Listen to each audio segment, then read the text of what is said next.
कई साल पुरानी बात है। महेशपुर के घने जंगल में एक चालाक लोमड़ी रहती थी जिसका नाम चीको लोमड़ी था। वो बहुत ही मकार और लालची थी। वो अक्सर जंगल में घूमती रहती और मौके मिलाते ही किसी छोटे जानवर को अपना शिकार बना लेती थी। लो भाई, सुबह हो गई। अब रोज की तरह जंगल में निकलना पड़ेगा और खाने की तलाश करनी होगी। मैं तो इस रोज रोज की भाग दौड़ वाली जिंदगी से तंग आ गई हूँ। आज देखते हैं कौन सा बेवकूफ मेरे जाल में फंसने वाला है। कल तो वो खरगोश मेरी बातों में बड़ी आसानी से आ गया था और मेरा शिकार बन गया था। अगर आज भी ऐसा ही कोई नादान जानवर मिल जाए तो मजा आ जाए। ये कहते हुए चेको लोमड़ी जंगल की तरफ चली गई और इधर उधर घूमकर शिकार ढूंढने लगी।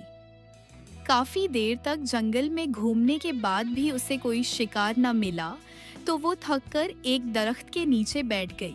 आज तो मैंने पूरा जंगल छान मारा, लेकिन एक भी शिकार नजर नहीं आया। आखिर आज सारे जानवर कहाँ गायब हो गए हैं? लगता है मेरे आने की खबर उन्हें पहले ही हो गई है और सब अपने अपने बलों में छिप गए हैं। लेकिन वो मुझसे कब तक बचेंगे? मेरा नाम चेको लोमड़ी है। मेरी नजर से बचना मुश्किल ही नहीं बल्कि नामुमकिन है। अचानक चेको लोमड़ी की नजर दरिया के किनारे खड़े एक मोटे ताजा बकरे पर पड़ी जो आराम से हरी हरी घास खा रहा था।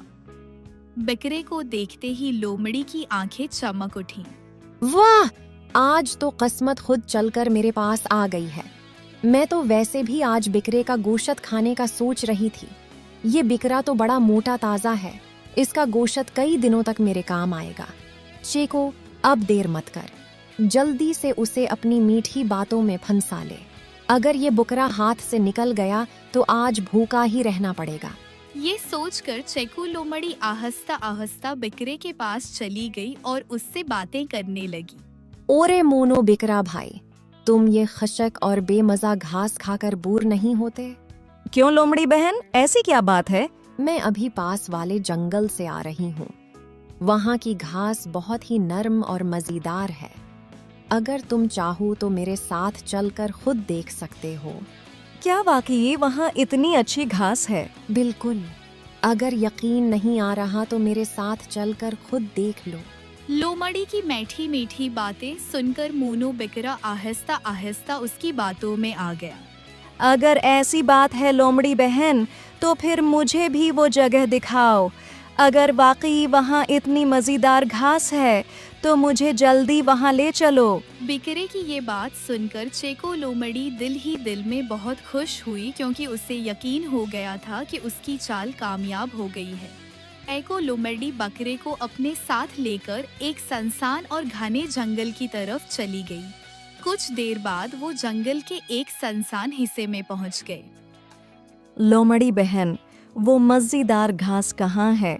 मुझे तो कहीं नजर नहीं आ रही।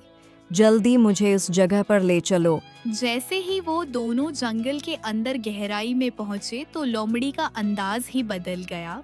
ओरे बेवकूफ बकरे, तुम तो वाकई बहुत नादान निकले।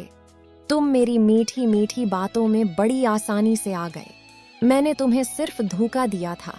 अब मैं तुम्हें मार कर खा जाऊंगी। ये कहते ही चेको लोमड़ी ने बकरे पर हमला कर दिया और उसे मार कर खाने लगी। आज तो मजा ही आ गया। मानना पड़ेगा, बकरे का गोश्त वाकई बहुत मजेदार होता है। काफी दिनों बाद ऐसा अच्छा खाना मिला है। इसी तरह वक्त गुजरता गया। आहिस्ता आहिस्ता जंगल में छोटे जानवरों की तादाद कम होने लगी। अब हाल ये हो गया कि चीको लोमड़ी को खाने के लिए कुछ भी नहीं मिलता था और वो भूख से मरने के करीब पहुंच गई। एक दिन सुबह सवेरे चीको लोमड़ी फिर से शिकार की तलाश में जंगल में निकल पड़ी और इधर उधर घूमने लगी, लेकिन इस दिन भी उसे कोई शिकार नहीं मिला। सुबह से शाम हो गई मगर खाने के लिए कुछ न मिला। आखिरकार थक हार कर वो एक दरख्त के नीचे बैठ गई। ए ऊपर वाले, तेरा खेल भी अजीब है। अगर यही हाल रहा तो मैं तो भूख से ही मर जाऊंगी। लगता है अब मुझे ये जंगल हमेशा के लिए छोड़ देना चाहिए। 2 दिन होने वाले हैं, मुझे खाने के लिए कुछ भी नहीं मिला। ये सोचकर चैकी लोमड़ी इस जंगल को छोड़कर दूसरे जंगल की तरफ निकल गई। चलते चलते वो एक ऐसे जंगल में पहुंच गई जहां शेर बलवंत की हुकूमत थी। चेको लोमड़ी इस जंगल में छप छप कर रहने लगी और इसी तरह उसके दिन गुजरने लगे। एक दिन अचानक इसका सामना शेर बलवंत से हो गया। तुम कौन हो और कहां से आए हो? मैंने तुम्हें उस जंगल में पहले कभी नहीं देखा।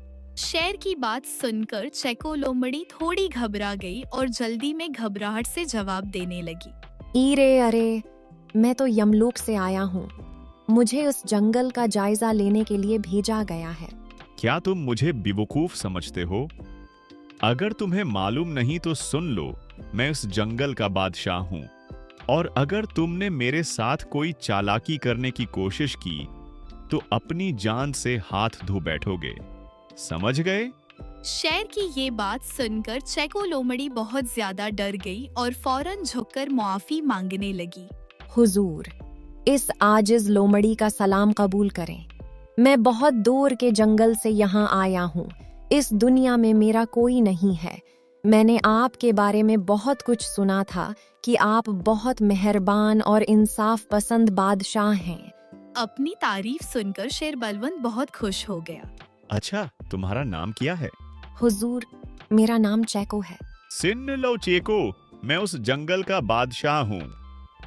तुम यहां रह सकते हो और आज से तुम मेरे वजीर आजम, महामंत्री हो। अब से तुम मेरे साथ मिलकर इस जंगल का इंतजाम संभालोगे। शेर की ये बात सुनकर चेको लोमड़ी दिल ही दिल में बहुत खुश हो गई। बहुत बहुत शुक्रिया हुजूर, आपने मुझे इस काबिल समझा। मैं पूरी ईमानदारी से आपकी खिदमत करूंगा और जंगल का काम अच्छी तरह संभालूंगा। इस तरह चेको लोमड़ी शेर बलवंत का वजीर बन गई। शेर बलवंत ने पूरे जंगल में ऐलान कर दिया कि लोमड़ी अब उसकी वजीर है। अब चीको लोमड़ी जंगल के तमाम काम संभालने लगी और बज़ाहिर बड़ी ईमानदारी से अपना फर्ज अदा करने लगी।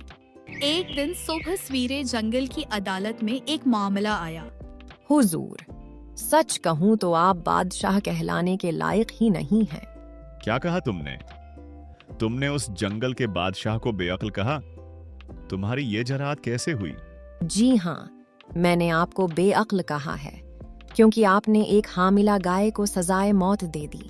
आप अच्छी तरह जानते थे कि इस गाय के पेट में एक बच्चा भी है, फिर भी आपने उसे मौत की सजा सुना दी। ये इंसाफ नहीं बल्कि बहुत बड़ी नाइंसाफी है। चीको, तुम्हें शायद मालूम नहीं कि मैं तुम्हें वजारत के अहदे से हटा भी सकता हूँ। आप जो चाहें कर सकते हैं। वैसे भी मुझे आप जैसे जालिम और नाइंसाफ बादशाह के साथ काम करने का कोई शौक नहीं है। जो बादशाह सही तरीके से इंसाफ भी न कर सके, इसके साथ रहकर मैं भी उसके गुनाह में शरीक नहीं बनना चाहता। इससे बेहतर यही होगा कि मैं खुद ही अपने वजीर आजम के अहदे से इस्तीफा दे दूं। हाँ हाँ, मुझे भी तुम जैसे बेकार लोमड़ी को अपना वजीर रखने की कोई जरूरत नहीं है। जो अपने बादशाह की इज्जत करना न जानता हो, वो उस अहदे के लायक नहीं होता। और ये भी याद रखो, तुम ही मेरे पास रोते गड़गड़ाते हुए आए थे, कई दिनों से भौंके मर रहे थे। तब मुझे तुम पर तरस आया और मैंने तुम्हें अपना वजीर बना दिया, और आज तुम मुझे ही बेअक्ल कह रहे हो। अब मैं यहाँ एक लम्हा भी नहीं रख सकता। मैं अभी इसी वक्त आपका वजीर आजम का अहदा छोड़कर जा रहा हूँ। ठीक है, तुम जा सकते हो, मुझे भी तुम्हारी कोई जरूरत नहीं है। इन दोनों की लड़ाई की वजह से पूरे जंगल में हंगामा सा मच गया। सब जानवर हैरान थे कि बादशाह और उसका वजीर आपस में क्यों झगड़ रहे हैं।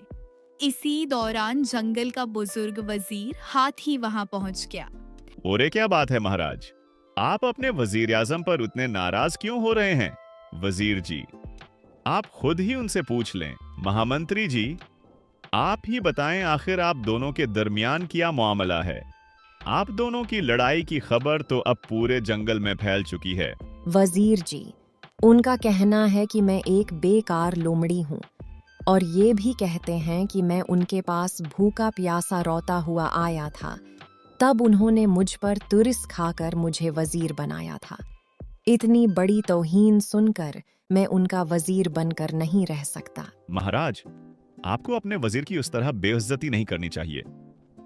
और वजीर जी, उन्होंने भी मुझे बेअक्ल और बेवकूफ कहा है। आप ही बताएं, क्या एक वजीर को अपने बादशाह से उस तरह बात करनी चाहिए?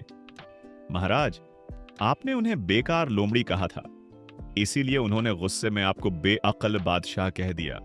अब आप दोनों उस फजूल बहस को खत्म करें। और महामंत्री जी, आप भी अपना अहदा संभाले रखें, क्योंकि आप जैसे चालाक, तेज और समझदार वजीर उस जंगल में शायद ही कोई हो।